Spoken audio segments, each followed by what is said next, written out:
Heartbreak and devastation in the South and Midwest this morning as people begin surveying the damage of the recent tornado outbreak. You're looking live at what is left of some neighborhoods in Mayfield, Kentucky, and not much left. At this hour, at least 74 people are dead. More than 100 are still missing in that state alone.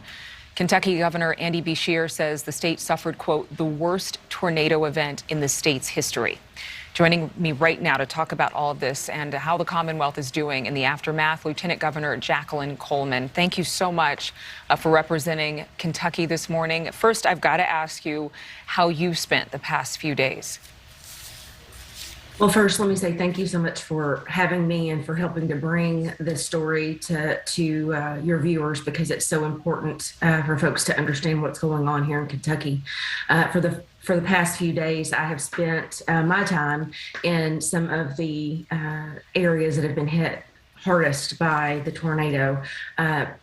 Places like Campbellsville in Taylor County and Muhlenberg County and Ohio County. These are not even the places that you keep seeing images of, like those in Mayfield. I think that's what you're showing right now. Right. But in Taylor County, 70 homes were destroyed. And in Ohio County, we had livestock and our ag community is suffering. In Muhlenberg County, the city of Bremen has 300 people within the city limits, and the county lost 12 lives. And so the damage is widespread. And we've spent our time on the ground listening and surveying the damage and trying to make sure that we can get resources to every Kentuckian, regardless of where they are. You know, it's when I listen to anyone from Kentucky over the past several days here now, I can hear a quiver in your voice. I know how important this is for you to get the messaging out. But for a lot of us who are watching, we have no idea. We could not even imagine how hard this is and how impactful this is. You're exactly right. It's unless you see it, you cannot possibly fathom the extent of the damage, the depth and the breadth of the damage. And I have failed to find the words to adequately describe it. Devastating is the word that I keep coming back to. But I have to tell you that the only thing that rivals the devastation that we've seen is the sense of community and the neighbors helping neighbors, and within the community, the folks that are coming together across Kentucky.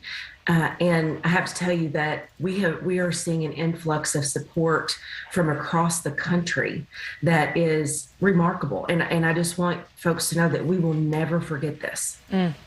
Well, I know that First Lady of Kentucky, Brittany Beshear, she was very emotional at a press conference on Monday. She couldn't even finish her speech. Of course, the governor stepping in and completing her sentence. But he said that the death toll was up to 74, but that it might be higher. Do you know if that count has changed? At this point, I have not been made aware of any changes to that. I know that we are still in around 100 unaccounted for in Kentucky, and that is our main priority right now is finding those folks and returning them to their families, wrapping our arms around these families who have lost life and to help them grieve, and then we can focus on rebuilding. But certainly the trauma that these families have experienced, I think that you witnessed the impact that it had on our First Lady, our governor, myself, my husband, and we're all parents first. Yeah. I have a 22-month-old, and Andy and Brittany's kids are in middle school, and so we see this as our families 2 weeks from Christmas. Yeah. Without shelter, without heat, with a loss of support in terms of having shelter. Yeah, a roof over that's their something heads. that we take for granted. Yeah, it can make you feel very insecure to not have a home.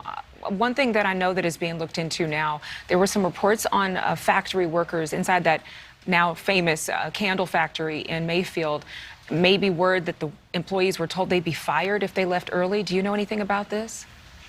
So I do believe that was reported as potential speculation from some of the employees. And so I don't have anything that's been confirmed yet. But what I can tell you is we have lots of questions. We have lots of decisions to to assess and evaluate that led up to the moment when the disaster struck. And we owe it to the families who are suffering and to other Kentuckians to make sure that this doesn't happen again. So I can promise you that we will be assessing all of that decision making leading up to that moment. But right now, we are still trying to make sure that we can find all of the Kentuckians that are unaccounted for and to help those grieving families. This is a very layered process. Right now, the loss of life is the most stunning. The destruction that you can see very clearly in the images that you're showing is next with the cleanup and with the rebuilding. I have to tell you, our leadership from our governor and our president has been anything that you would hope that your government would be when you know and love people who are hurting. Governor Beshear leads with swift decision-making and compassion.